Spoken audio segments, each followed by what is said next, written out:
are expanding. Okay, and it's no longer defined by a biological and economic tie. So while this is still certainly something that is characteristic of marriage, if one is developing this theologically, it no longer would seem to be central to it. Because in a certain sense, Christians no longer tie their hopes to the survival of any particular earthly society. We have no lasting city here, right?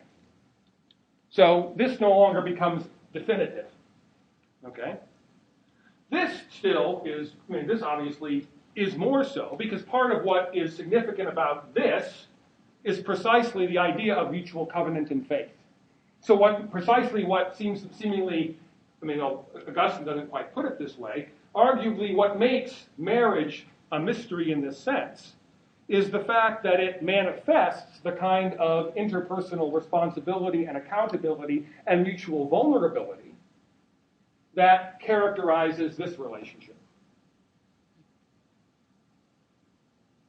And with something like that in place, then one begins to have, I think, the pieces to begin to evaluate, well, what counts as an appropriately Christian marriage?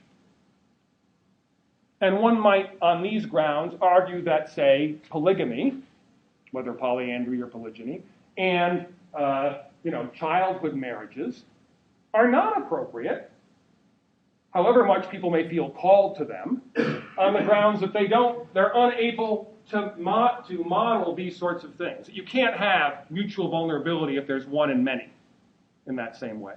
You can't have that kind of trust when you have somebody who's an adult and somebody who's a child, say. Okay.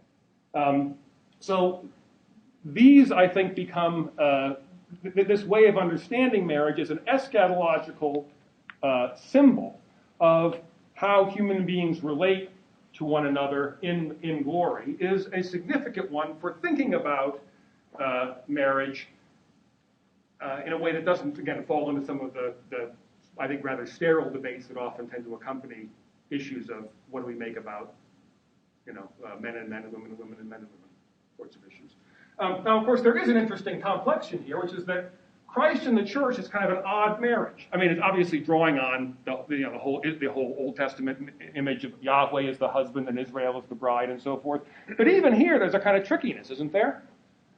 Christ and the church, one understands how they're how in terms of the rhetoric of the culture out of which Paul is writing, this makes sense as a pairing. But I think even here it complexifies our notion to go to too easy visions of what marriage and indeed what human destiny looks like. Because one Jewish male and an indefinite number of various kinds of people. But a notion of mutual vulnerability and accountability, I think, is important because, of course, the whole point of the incarnation is God becomes vulnerable, right? And that's in fact where I think there's an interesting subversion here of some of the very, often disturbing images of Yahweh as husband and Israel as wife one gets in Hebrew scriptures. Is that, it sometimes can seem hard to rescue that from, straight up misogyny or the like.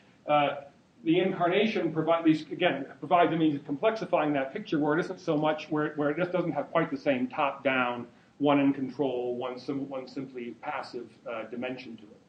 And in fact, as you're reading, part of that struggle actually is part of the interesting texture of Ephesians 5 leading up to verse 32 where this comes in, where of course that's where you have these very strange statements about how the man and the wife are similar to Christ and the church, but the analogy keeps on breaking down for the writer. Well, probably not Paul, but he sort of moves to a certain extent about saying this is like it, but then the relationship between Christ and the church doesn't quite do it because the husband doesn't redeem the wife.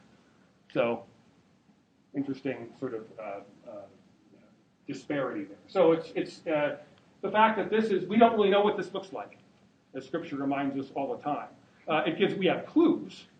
And those clues are the basis upon which we make ongoing decisions. I think it's important that they are ongoing decisions. One thing, this is why, again, the monasticism model, I think, is a helpful one, is that if you're a Catholic, particularly, but it also happens with Anglicans and Orthodox, and you want to found a new order, you've got to get it approved. Because what are you proposing? You're proposing some new way of organizing Christian life that is going to be a helpful witness to the world at large. And so it has to go through a vetting process. Is this an appropriate witness we want to see or not? And I think that, most charitably, what the church has been challenged by LGBT persons in the last, implicitly challenged since it began, but with terms of a fairly strong public challenge for the last half century or so, is, here's a proposal about a way that actually is an authentic way of enriching the church's witness. Not simply permissible, but that it actually enhances what the church is able to say. And can you recognize this? And in fact, I think what happens in congregations where people take, at least in my experience, or people have taken this on, is it is seen to be an enhancement. I think the question is not illegitimate. It isn't self-evident that gay marriage is good, any more than it's self-evident that straight marriage is good. It's an ongoing experiment in the church.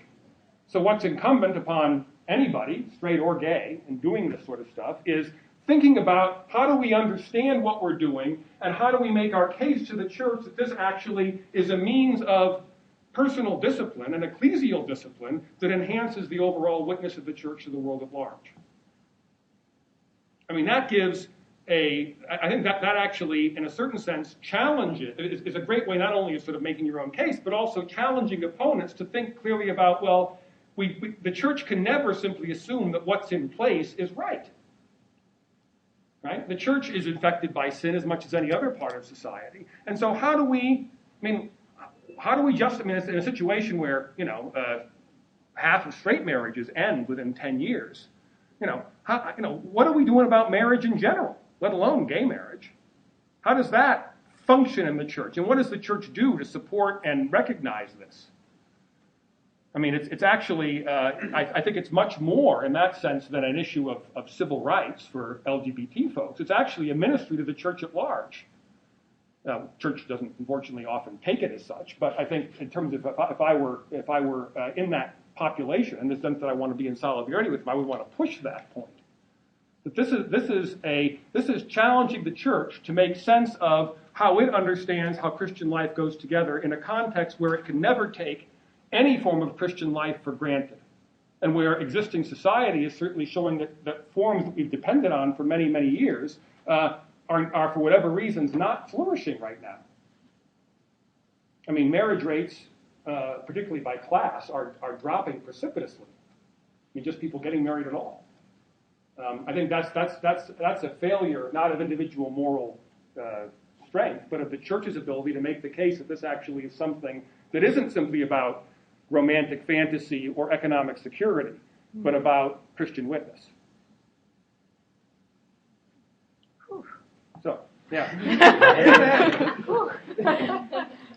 You touched a little bit on the Christ and the church marriage analogy and how it breaks down because you talked a lot about mutual trust. Mm-hmm. There's not equality with Christ in the church. Christ is Lord. Christ is God. Christ. So how do we look at a model of Christ in the church for marriage that doesn't involve subjugation? Well, I think, again, that is the struggle of the whole Ephesians 5 passage. But I think what I like about, I don't want to say it breaks down, because I'm too much of a Christian to want to do that. I want to say... Are you saying I'm not a Christian?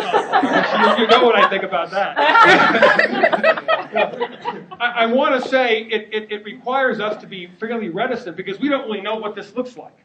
We have images for this, and many of the images are drawn from patriarchal models. And of course, again, that's what I think Ephesians 5 actually is a much more tension-ridden passage than it tends to get read as when it's often deployed in these contexts.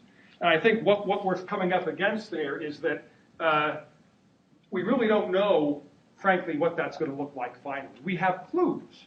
And some of the clues take us in good directions. Some of the clues are much more problematic, as in the Lord servant elements. Although, if one doesn't essentialize that in terms of a particular role in the marriage, then I'm not necessarily sure if even that's a bad thing. There are certain situations